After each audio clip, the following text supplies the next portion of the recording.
नमस्कार। आजकल आम आदमी पार्टी और स्वाति मालीवाल के बीच झगड़े का किस्सा लोग बड़े चाव से देख रहे हैं। इस पर मैं अपना एक नज़रिया रखता हूं। बात सही लगे तो चैनल को शेयर और सब्सक्राइब कीजिएगा। इस वीडियो को ज़्यादा से ज़्यादा शेयर कीजिएगा। स्वाति मालीवाल, देखिए, वैसे तो मैं हर वर्ण और हर वर्ग का बड़ा सम्मान करता हूं, लेकिन जो घटनाएं घटती है और जिस प्रकार से इस देश में दलितों के साथ, पिछड़ों के साथ, माइनॉरिटी के साथ, आदिवासियों के साथ जो दोहरा और दोगला वाला व्यवहार होता है, उसको ध्यान में रखते हुए मैं ये चर्चा करने जा रहा हूँ। तो देखिए, स्वाति मालीवाल और आम आदमी पार्टी, ये दोनों के बीच झगड़ा और मार पिटाई की किस्सा जो है आज बड़ा चर्चा में, और दलित, आदिवासी, पिछड़े लोग बड़े चाव से इन मैसेज को अपने मोबाइल के माध्यम से और टीवी के माध्यम से देख रहे हैं। और बड़ा अफसोस की बात है कि दलित और पिछड़े इसमें इंटरेस्ट भी ले रहे हैं।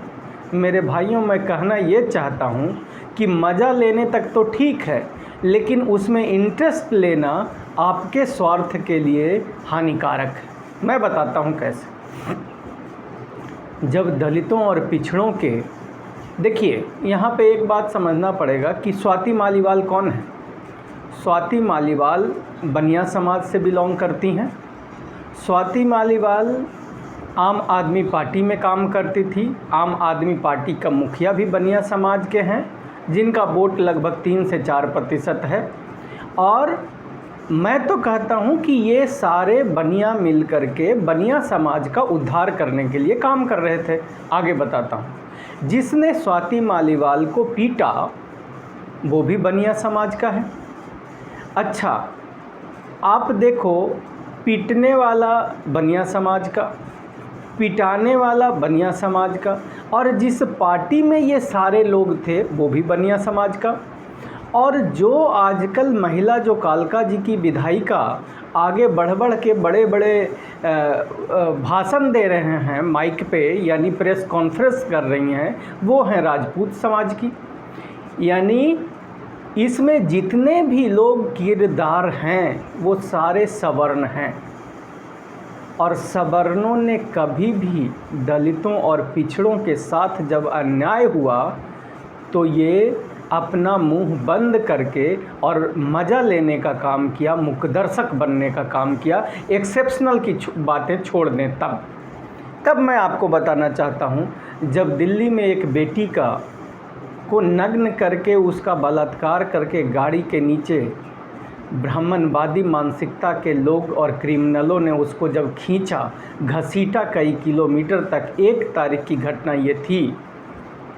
आम आदमी पार्टी ने सिर्फ उसमें अपना किरदार इतना निभाया कि बस दिखावे के लिए काम पूरा कर दिया। इन्होंने FIR तक नहीं करवाया, जबकि इस दिल्ली की 90% आबादी SC ST OBC माइनॉरिटी यानी डायमंड परिवार के लोग आम आदमी पार्टी में भरोसा किए थे। इनको नहीं पता था कि ये बनिया समाज से आते हैं और बनिया के विकास के लिए ये हम लोगों का इस्तेमाल करते हैं, और धीरे धीरे ये परत दर परत चीज़ें खुलती चली जा रही हैं। तो जब उस बेटी को खींचा गया तो दलितों का दर्द दिखाई नहीं दिया आम आदमी पार्टी और उसके नेताओं का। बस कागज़ का पेट भरने के लिए, लोगों को लुभाने के लिए 2-4 बार गए थाने में, थोड़ा सा हल्ला हंगामा किया और उसके बाद सो गए। उसके बाद एक 40 वर्षीय महिला, जिनकी उम्र लगभग 40 वर्ष की थी और उनके 5 बच्चे थे, उनको कुछ इस प्रकार के मानसिकता के लोगों ने उनका बलात्कार करके उनका हॉस्पिटल में कत्ल कर दिया। उस पे भी आम आदमी पार्टी ने कोई एक्शन नहीं लिया, क्योंकि उसका दर्द तो दलितों का दर्द था, पिछड़ों का दर्द था, आदिवासियों का दर्द था, वो कहाँ बनिया थी।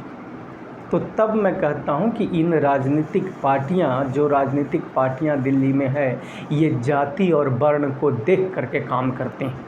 आगे बताता हूं। दिल्ली पुलिस में हज़ारों भर्तियां निकली। और उन हज़ारों भर्तियां में लगभग 7,600 समथिंग भर्तियां निकली थी। 7,600 में 5,000 से ज़्यादा सीटें सिर्फ 10% वाले सवर्णों को दिया गया और मात्र 2,000 के आसपास सीटें 90% आबादी वाले SC ST OBC को दिया गया। आम आदमी पार्टी चुप रही क्योंकि आम आदमी ब्राह्मण, बनिया और राजपूतों की राजनीति करती है, उनके विकास के लिए काम करती है। तीसरी बात, DSSSB में दिल्ली में सीटें निकली, उसमें से दलितों पिछड़ों के सीट को छीन करके 360 से थोड़ के आसपास सीटों को छीन करके, मतलब उनका चोरी करके, बेईमानी करके, नियम कानून लगा करके, बेईमानी करने के तो कई तरीके होते हैं ना, तो उतनी व्यवस्था करके इनकी 360 सीटें खरीद करके, छीन करके, और इन्होंने किसको दे दिया? सवर्णों को दे दिया। और उसके बाद दिल्ली सरकार चुप रही। दिल्ली सरकार तब भी चुप रहती है जब सारे ठेकेदार सवर्णों के बनाए जाते हैं, तब भी दिल्ली सरकार चुप रहती है। यानी आपको मैं बताना ये चाहता हूँ, आपके बच्चों के नौकरी, आपके बच्चों के रोज़गार, आपके बच्चों की मान सम्मान, इज्जत, आपके बच्चों का जान, कोई भी इनके लिए कोई मायने नहीं रखता है। अगर मायने कुछ रखता है इनके लिए तो वो है इनका वोट, और उस वोट को लेने के लिए आपसे जितना रिश्ता बनाना चाहिए उतना ये बनाते हैं, आपको जितना प्रलोभन और लोभ देना चाहिए उतना ये आपको देते हैं, लेकिन इनका उद्देश्य कभी भी आपका विकास नहीं होता है। बात सही लगे तो इसे आगे फॉरवर्ड कीजिएगा। धन्यवाद।